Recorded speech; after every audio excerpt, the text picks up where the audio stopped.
All good. All Yeah, good? you're good. Cool. So we're going to go over the crypto flow index, which does everyone have access to this yet? If they checked, I'm sure. Okay, cool. Now this is the new indicator we've just released. It's on the TradingView stream. I don't know if everyone was in there, but it's trying to outline the best place to park your capital and focus of interest within the crypto sector. So pretty much as standard, always has been, the capital flow in the crypto markets goes from Bitcoin to ETH and other large caps into altcoins, into shit, into usually USD or something, and then it usually just comes back around. So the crypto flow index, we've made that so you can try and outline where we may be within a cycle. So if I just remove drawings and I'll make it a little bigger. So you can see here, for example, when we had this downwards move after the FTX thing and price was coming up here, we could see the stablecoin flow, which the flow score is basically just the upcoming strength. So if you see a very high flow score, it's likely to perform exceptionally well. Or it currently is performing exceptionally well. So once we saw this move off the bottom and this green line here, which is the large caps, far exceed all the others, everything else was decreasing in comparison, because this isn't just taking into account the performance of each sector of cryptocurrencies, such as large caps or altcoins. It's taking in the performance when compared to the broader market. So once you see this large cap increasing, the price of pretty much everything in the crypto markets was increasing, but in comparison to the large caps, everything was lagging behind a bit. So you should have parked your capital in the larger cap cryptos. And then we can see here, as price sort of topped out, we saw altcoins outperform, and then we saw shitcoins start to outperform, and then as we got this dip, stablecoins started to outperform, and then the cycle rinses and repeats. So right now we can see, after this most recent move up off the bottom, after we retested the previous all-time high, the large caps were outperforming, and then the altcoins, and now currently the shitcoins are outperforming everything. So this usually indicates we're coming into the tail end of this little upward cycle, especially because we can see the stablecoin flow score increasing too. So it's just a nice little way so you can see where we probably are in the moves of the market. And then it goes a step further, because here I've just isolated so we can just see large caps, altcoins, shitcoins, and stablecoins. But you can actually add in AI, DeFi, all the subcategories within the crypto market sector. So if you can see that, for example, shitcoins as they are now are outperforming, well, which subcategories are outperforming? Meme coins. You probably want to have your money in Doge, Shiba Inu, all of that meme coin stuff. Whereas when we're sort of up here, maybe large caps are doing well, and as well, meme coins, not a great example. What was beneath that? Or maybe we'll go for the downside here. So as large caps were outperforming, we could see the lowest score down here was DeFi. So you probably don't want to be putting your money into the DeFi sector at that point, because it's just lagging behind the rest of the market. Because these trends in crypto markets are cyclical, money flows between subsector to subsector. So for example, AI a few weeks ago was performing exceptionally well, which we can see on the score here. So even though the market was flat, AI was far exceeding the performance of the standard market. So at that point, you wanted to look for AI tokens and AI projects to invest in, such as FET and AGIX and other AI-focused crypto projects. So it's just a nice way for you to very quickly and simply see what's performing well, what's outperforming compared to the rest of the market, where are we likely in the current market move in terms of the flow from large caps to shitcoins. And we can also see on this little table here the correlation to the general market, because just because some things performing exceptionally well, if it's one-to-one correlated with the rest of the market, it's not necessarily going to be the best play. Because if, for example, this low shitcoin market cap thing is performing exceptionally well, but it has a one-to-one correlation with Bitcoin, well, then you're just increasing the risk and volatility to your portfolio. It's not really giving you too much uncorrelated returns. It's just basically leveraging Bitcoin at that point. So the best thing to do as well is if you can find things that are not only performing exceptionally well, but have a low correlation score, because then they're moving against the general market. So you'll see stable coins are pretty much always completely uncorrelated to the broader market. Large caps are usually very correlated because they make up a huge proportion of the crypto industry. But when you see things like smart contracts being very correlated, maybe at that point it's not worth looking at those layer one smart contract tokens, because not only are they performing a little worse than most other subsectors, but they're extremely correlated with the general market, so there's not too much alpha you can gain there.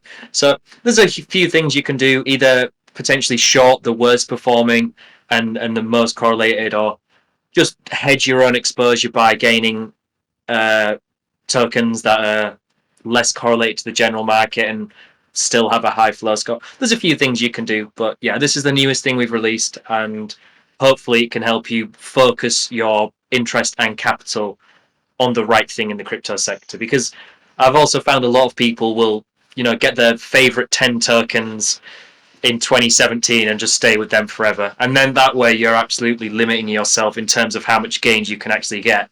Because a lot of the time, like when we had a DeFi summer a few years ago, at that point, if you weren't exposed to DeFi, you'd have basically had pretty flatline returns when everyone else was, 2, 3, 10x in their portfolio. So it really is worth checking in here and seeing, well, where should my money be?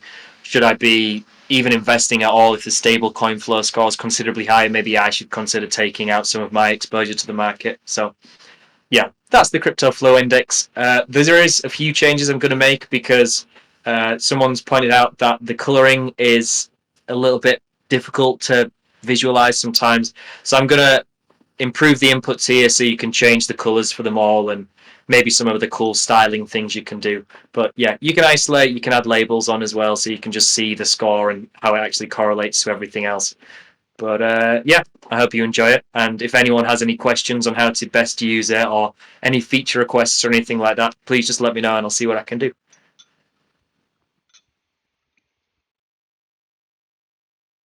Any questions? Any how-tos? I guess a lot of people just have a lot of, want to go through it and spend some time to look through everything.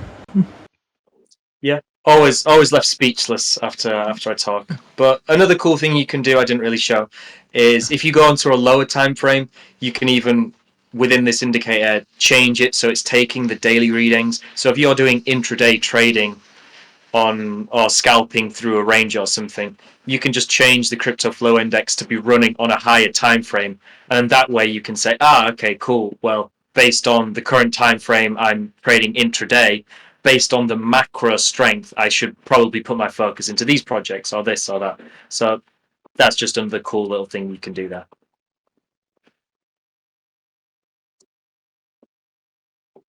Can you turn off everything except for the top 4 like you had last time, or when you started it? Yep. Because I think that's just such a powerful thing as well. Or maybe leave DeFi on too, because I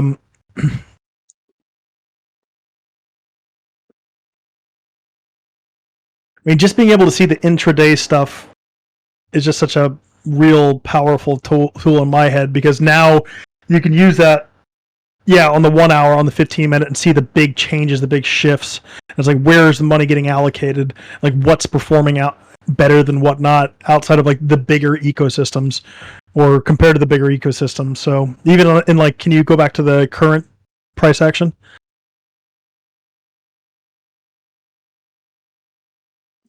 Yeah, so even here you're seeing an increase in large caps, making higher lows on the structure technically to gain back up, as everything else is running pretty stagnant, which is interesting. So what is it also telling you? It's things that, people are flowing. You can even match that with dominance to see that, well, the money flow is into Bitcoin higher than everything else currently anyways. So I just think it's such an interesting way to like kind of prioritize your different things. Stable coins are breaking down, so maybe you'll see a little bit of retracement and some stuff. Yeah, I mean, here, as soon as wrong tool, as soon as we saw the stablecoin flow score become the highest here, lines up with this candle here. Immediately from there, we've seen a downwards move in Bitcoin. I'm assuming most other assets But now we're starting to see, especially DeFi, gain some strength and actually slowly begin to surpass.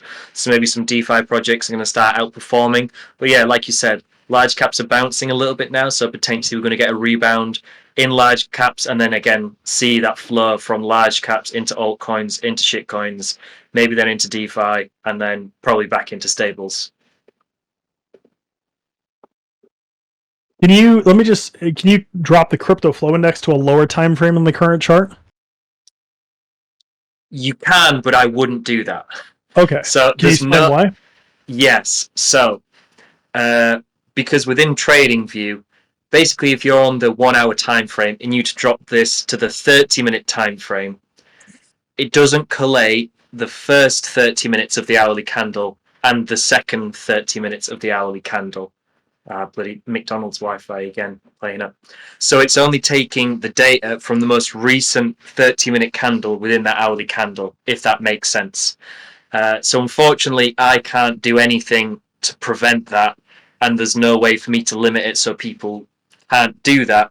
So it's possible for you to do it, and it does give some useful information, but I wouldn't necessarily recommend it because it isn't really giving you the full picture, requesting data from a lower time frame, if that all made sense. Yeah, I was thinking in that direction. I just didn't know that they were restricting it, but that makes sense. So that's a pretty interesting one. Can you do me a favor? Can you drop to the 15 and then put it on like the 4 hour or something like that? Yeah, sure. No, I've just been playing around with it myself quite a bit the last couple of days, and it's just a lot of really interesting like correlations for lower time frame scalping as well. We were actually seeing like flips in real time. Yeah, again, so pretty much what we saw before. As soon as this stablecoin flow reached the peak here, this was actually preceded the drop we saw in price here. So if you saw this flip here on this 4-hourly close at 2 p.m., price was at 28,500, and then since then we've seen a stark decrease, and then stablecoin demand decreased as we came down here. Large caps again overtook that, and we saw a rebound in price before the same story happened again. So it's really good for just seeing the very simple flows from, even if you just isolated between large caps and stable coins, as just a very simple way to see, well, when should I have my capital in safe haven assets like USDT? Well, I say safe haven, as safe haven as you can get in crypto. But yeah, just a very simple way to say, right, stablecoin flow is higher. I shouldn't have as much exposure to the crypto markets. Cool, we got the down move. All right, large caps is now overtaken. Cool, we got this huge rebound. Now it's chopping between, okay, not too much information there. But again, once we see this sustained increase in the stablecoin flow compared to the large cap, we saw this big down move, and then again, overtook, big rebound. You could pretty much just use this to trade, I'd imagine. And then again, if you weren't specifically on Bitcoin, take that off larger caps, go into altcoins if you're trading, I don't know, Litecoin or something, and then again you can see the correlation there between altcoins or any specific subtech sector within the crypto space and how that actually correlates to where you should be investing your capital. So yeah, pretty cool, pretty powerful. It's one of those where I've made it and I've not actually had time to just truly use it enough. So I'm sure that there's, in the coming days and weeks, people will find new and cool ways to effectively use it. I'll release some new features. People can get in touch and say, oh, I've found that it works great when actually looking at the difference between the flow scores. And then you can see the acceleration in the difference between the scores to, get on trends before they even happen, because you can just see the divergence in the flow score with the actual underlying price of the index. So, yeah, loads of cool things you can do. I'm sure a lot of people find some use. And even if you don't necessarily find these lines to be super helpful, what you can do is if you just untick them all, and I think this is a pretty cool thing you can do. And then these 3 little dots here, you can move to existing pane above, and once more, and then, oh, is it gone? Okay, it looks like I didn't prepare the scaling. Oh no, it did work. It's just McDonald's internet again. Typical. But yeah, I was trying to outline that you can just have your price chart on. You don't necessarily need to even look at the lines, and you'll just get the little table here, which I think is interesting to see. So at any point, you can just have a quick look over. Man, this just is not loading. I don't think anyone else has this issue. I don't know if it's my laptop or it is my internet. There we go. So yeah, you don't even necessarily have to have the lines open. You could just look at this table and say, wow, large caps are taking up a huge percentage of the general move of the market, but they have a terrible flow score. I probably don't want my capital there. You can see stable coins have a negative correlation. So do decentralized exchanges at the minute on the 2-hour time frame. So maybe I want my capital packed there, or in these DEX projects such as Uni or Sushi or something like that. And then again, just very simply switch time frame, see where your capital should be, move time frame, see what's the most effective place to have your capital packed. And yeah, I think that's pretty nice. So you don't have to have it as a separate pane on your indicator chart crowding everything up. You can just have it separately to the side, which is nice. Pretty impressive, sir. Thank you very much. Love it, love it. Any questions? Has anybody been playing around with it this morning? I think I put it out like 4 hours ago or something like that. Yes, no. Everyone's just super excited and Speechless. Again. speechless. Can you just go over a little bit more on like reading the flow scores and correlation just to double tap that? Yeah, so right now, for example, if you just said, right, have a look. In fact, I'll bar replay it to just a random point a few days ago, because we've been chopping here. It's not too interesting. It's better to see once we're actually getting some trending moves. So for example, Bitcoin is moving up in this uptrend. We've bounced off the previous all-time high, and you load up the crypto flow index, and we can see that the large caps are currently outperforming the rest of the market with a flow score of 13.06. Now this flow score is just looking at, because, well, the general markets haven't been performing too well recently. The general flow score is to the downside, but because we're seeing this positive, this is performing exceptionally well in comparison to the broader cryptocurrency markets.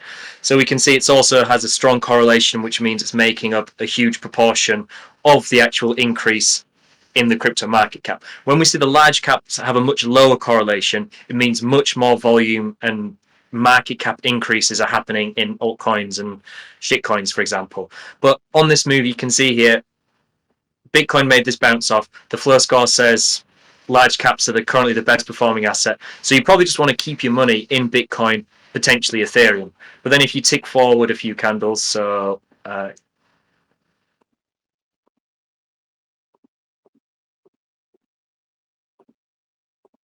here, so once we have this little pause in price action, we see these flow scores start catching up. So we can see immediately that the altcoin and shitcoins are starting to catch up with the Bitcoin flow score. And here the large caps has actually gone negative, which shows that you probably want to start looking to put your capital elsewhere. And as we bump forward a bit more, we can see that at some point, I actually skipped past it. At some point, the altcoins actually start outperforming large caps. The altcoins flow score has surpassed the large caps, and we've moved from the crypto market cycle from the large caps into altcoins, and at the moment, we're currently there. So you can see that altcoins are outperforming. So now you can go down and say, right, what altcoins do I need to be putting my attention into? Well, smart contracts are doing very well. So maybe AVAX, Cardano, that type of thing. I should be looking at them, especially because they have a negative correlation. That shows that not only are they outperforming the general market, but they're not correlated to the general crypto market. So I'm getting even more bang for my buck. Can also see that meme coins are doing exceptionally well, and DeFi. So I don't want to be looking at the absolute micro cap meme coins like Floki and stuff like that. Probably want to keep it to the sort of more mid-market cap size, because right now we're focusing on the altcoin size. So maybe Doge and Sheep, smart contracts we discussed. DeFi projects like Aave at this point are probably going to start outperforming quite nicely. And then you can tick forward again, and we'll see here that now we've actually shifted, and that the actual shitcoins are outperforming the altcoins. So maybe we've moved again from outside of the altcoin part of the cycle into the shitcoin part of the cycle. So now we need to look and say, right, well, DEXs are doing very well, memes are still doing quite well, but NFTs are also coming up as well. So maybe I need to look at ApeCoin and other NFT-based projects. And as we tick forward some more, we can see, it's not letting me. Now shitcoins are far outperforming the rest of the general market. So you definitely want to have your capital looking at these shitcoins, but you also need to take into account that as the money has flowed through the crypto markets, we're probably at some point going to see this retracement, because it does happen, but it's not super common for us to go from large cap to altcoins to shitcoins back, because usually we get all 4 steps back into stable coins, but maybe that won't happen. It's basically just a tool to say, right, I know that the markets are increasing, or I know the markets are decreasing, but really I want to maximize my capital efficiency. I don't just want to buy the usual things I buy. I don't want to have my entire net worth tied up in shitcoins the entire time. I need to know that the moves in the markets are cyclical. Money flows from the larger market caps into the smaller ones and eventually back again. And I also need to know that certain subsectors outperform, get more popularity. Market caps increase substantially as new buzzwords like AI come to fruition and projects kind of aim into that direction. But ultimately, it's just a tool you can use to say, where should I be pointing my capital towards? What is outperforming the rest of the crypto market? Love it. Is question? Is there any way that we could, just a potential feature? Is there any way we could make it so you can have it set on, like, saying flow score highest to lowest or something like that? Yeah, good idea. I'll do that. Let me write that down. Yeah, just because that way you can see whatever's like performing the best or performing the worst, like whatever's at the top or the bottom. It's just like you can quick scan it. Yep, I'll put that down. I'll do that. That would be fun, because then you can instantly see it and then just be like, oh, shitcoins. We're holding level bullishly on like higher time frame Bitcoin, something like that, and it's just going sideways. Bitcoins are outperforming everything. YOLO long as stable coins like decrease. Yeah. I might also separate it from sectors into subsectors, because, like we've discussed, how capital moves from large to smaller to small to stable. A lot of these subsectors will be included in these 4 sectors. So down here, these are the subsectors which, decentralized exchange coins might reside in altcoins, but then Uniswap, for example, is increasing the altcoin flow score if it has a great move, but it's also increasing the DEX score. So all of these subsectors are contributing to both altcoins, shitcoins, and large caps, as these all correlate to one another. So it's probably best to focus on these top 4 values first, and then after you've found out if you'd be in, X, Y, or Z, then go down and say, right, well, which one of the subsectors should I be putting my capital into? So I might separate that so it's a little bit clearer for people as well. That'd be awesome. Awesome. So, any questions there? Any comments, concerns, how-tos? Floor is open. Is it possible to get a list of tokens in each category? No. For a few reasons. They are being updated very constantly, and that list would need to be updated all the time. These are mainly done by market cap, but also by trading volume and just general popularity for traders and investors on social platforms and stuff. And there is a lot of crossover. So there's always going to be some personal interpretation, and right now it is my personal interpretation, but I've had this verified by Chris as well, so I've not put Dogecoin in DeFi or anything like that.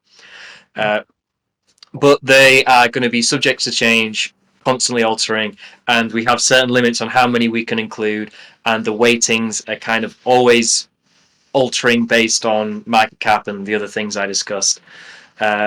So we will probably provide some examples of what's in them, but not every component of them, because all of these subsector indexes and just the general sector indexes, have been created by us at Trendmasters, and we don't necessarily want to release the secret sauce, if that makes sense.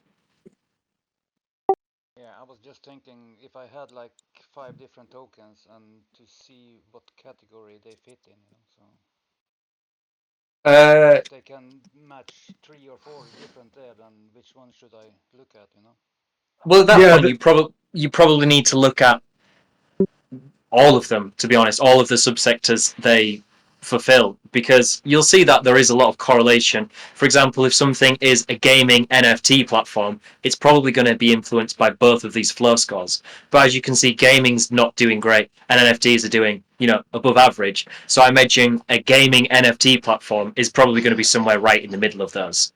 It's not necessarily going to be performing exceptionally well, but it's probably not going to be as bad as the general gaming subsector. So there is always going to be some overlap, but it's pretty rare to have something very explicitly as just one. So Monero, for example, is a privacy coin through and through, but pretty much every gaming token also says, well, we're also a metaverse thing, and we're also an NFT thing, and we're adding sports things, and we're having our own, etc., and we're AI managed now. So it's going to be almost impossible to clinically say for certain exactly which subsector each one belongs into, but because they are gaining exposure to all these different subsectors by being such a broad project, that you really need to take into account the different flow scores that it does fulfill.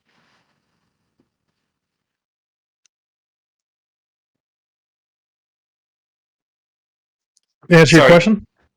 What were you going to say, Chris? Was it better than mine? So. No. I mean, that's exactly what I was kind of going for. Is that at the end of the day, like I still see it like the way I've had it set up, is basically using the top 4 categories and then assessing each coin individually based on those parameters. The subsectors are great for smaller cap projects, and it's really good for isolating individual things. But the overlap potential is a little bit more difficult. So it's for me, yeah, I want to see that correlation in like the general market. So I think that's a good idea that you had about splitting, the top 4 things: the large cap, the altcoins, the shit coins, potentially even DeFi in like their own main things comparatively. But there's a great example of what's leading in comparison. So yeah, DeFi is doing well, and Aave, which is decentralized loans, for the past few days has been performing exceptionally well, especially as Bitcoin has been going sideways. So if we just go on to Aave BTC, we can see this has been on a pretty nice little uptick for the past few days, and compared to Bitcoin has outperformed over 10%, and pretty nice little change in the trend. Potentially that's going to continue onwards. If we look at meme coins like Doge BTC, we can see that had this huge uptake. It's retracing a little bit now, but it still has this high score because we saw this huge move comparatively to Bitcoin in meme coins like Doge. So I think a good way to use this as well is, rather than just isolating it by Doge USD or something, because this had this huge pump, it's retracing a little bit now. If you actually compare subsectors and components of these sectors, so if you see that sports is doing quite well, I think Chili's is a good sports token, is it? I'm not sure. And AI is not doing too well. You can do Chili's USDT.P for the Bybit one, or the Binance one, who knows? And then Flow USD, oh no, Bet USDT. And you can see this is dividing Chili's by Fetch AI, is it? I don't know. But this is a sports token and an AI token. And once you actually compare them, you can see that divergence between the sports flow and the AI flow a little bit clearer, because with the amount of Chili's you had, you could buy now 34% more flow FET than you comparatively could a few days ago. Man, I'm mincing all my words here, but I'm hoping this is making a little bit of sense. If you can compare different subsectors tickers to see their outperformance. So right now you can see over the past few months, FET was performing much better than Chili's because AI was generally doing much better. But over the past month or so, we've seen Chili's, a sports token, far outperformed this AI-based project, and this is reflected too in the flow score because AI is doing poor and sports is doing very well.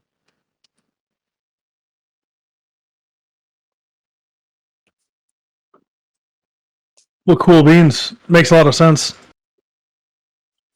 It'll just take a bit to work with it. Yeah. So hopefully you guys got that.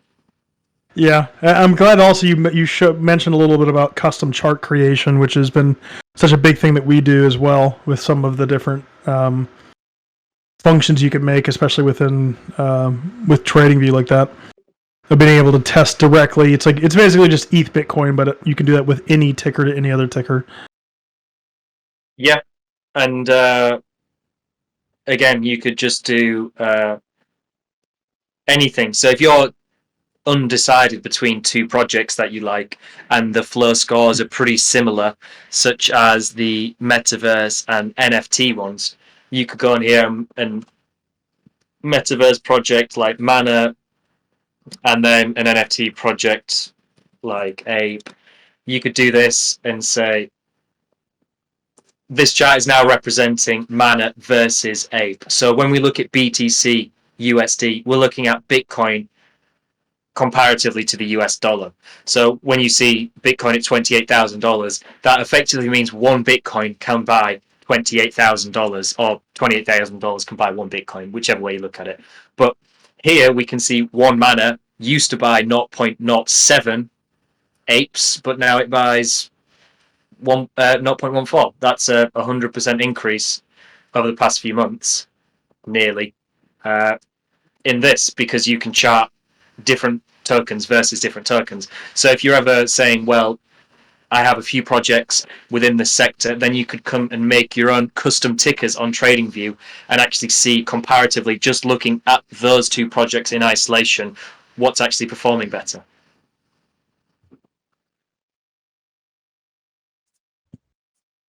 Everyone's mind blown. Me too. Speechless again. Cool. Well, if there's any other questions, you can always just add them in the chat.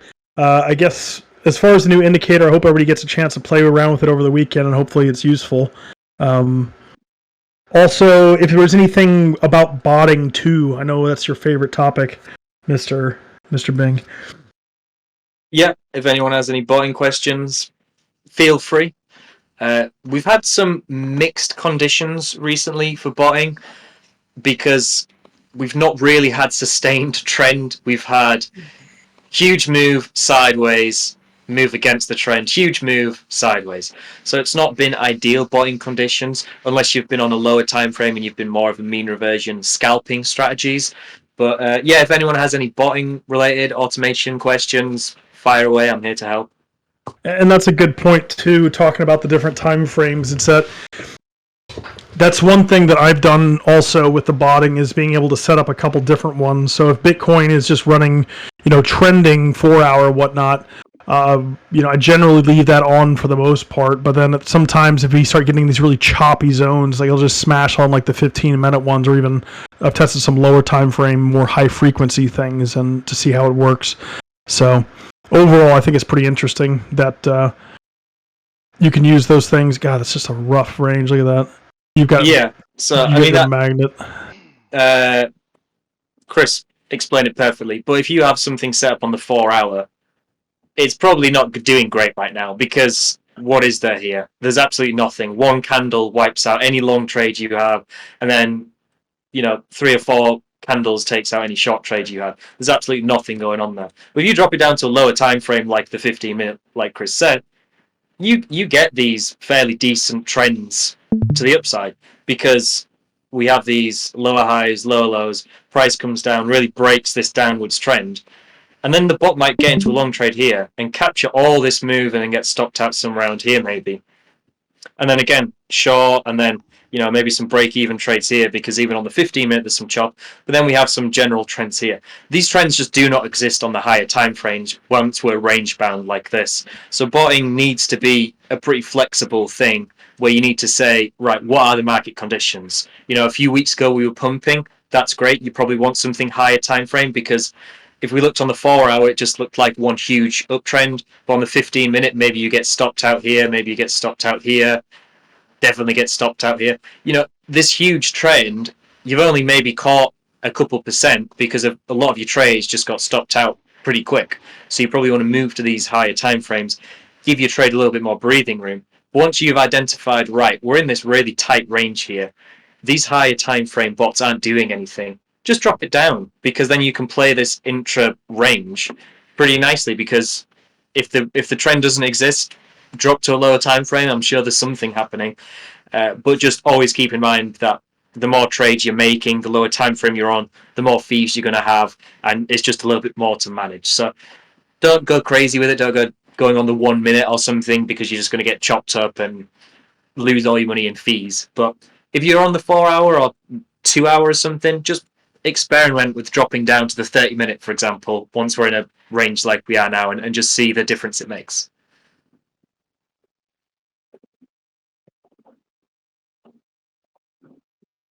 Any questions about the botting stuff? Any? No? Everyone's just gobsmacked. Everyone's just so super excited about everything. Just I love thumbs up across the board. Thumbs up across the board. Well, we got a bunch of great ideas to improve an already pretty badass brand new indicator, so it's exciting. Love it, especially when things just start increasing like that. It's like it's only going to get better and better and better. Yeah, this is just V1. As I said, I haven't had chance to use it to its full potential yet, so there may be some other things, but we've already got a fair bit of new ideas now, and hopefully over the coming days and weeks, as everyone else sort of gets used to it and plays around and finds the nice niche little ways you can implement it, we can make it better and better. I mean, there's, as I said, the indexes that it's being made up of are constantly evolving, just because the crypto market caps are always changing and new popular coins are coming on the scene. But if, a couple of years ago, AI projects were, no one really cared about them. They weren't really a thing anyone looked to invest in too much. So maybe in 6 months down the line, there's the new buzzword and everyone's looking at, I can't even make up a random word, whatever projects. And then at that point, we can add that in, and it's going to be constantly evolving to try and allow you to maximize your potential in the markets.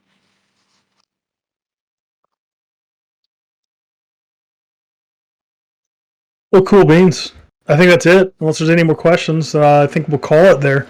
Nice little tight session, 40 minutes or so, 45 minutes, and knocked out a new indicator and some botting suggestions. So, lovely stuff. Well, thanks everybody. Hope you guys got some out of this. Egil, did you record it by any chance? Yep. Gangster. Thank you, sir. Anyone got any Easter plans? Beer. Yeah, I got some Belgian beer that needs to be drank before it expires. So, which beer? I got some of that West Vlater, and I've got some. What's it called? It's got a pink elephant on it. It's called Delirium. Oh, Delirium. Yeah. Well, I love that stuff. Fitting name for a beer. Yeah, Delirium. And it's actually called Delirium Tremens. It's like apparently they made a joke out of like alcohol psychosis and made it a beer. Well, I don't know if I told you, Mr. Viking, that Bruges and Ghent, amazing, so lovely. Yeah, that's good. Have you been?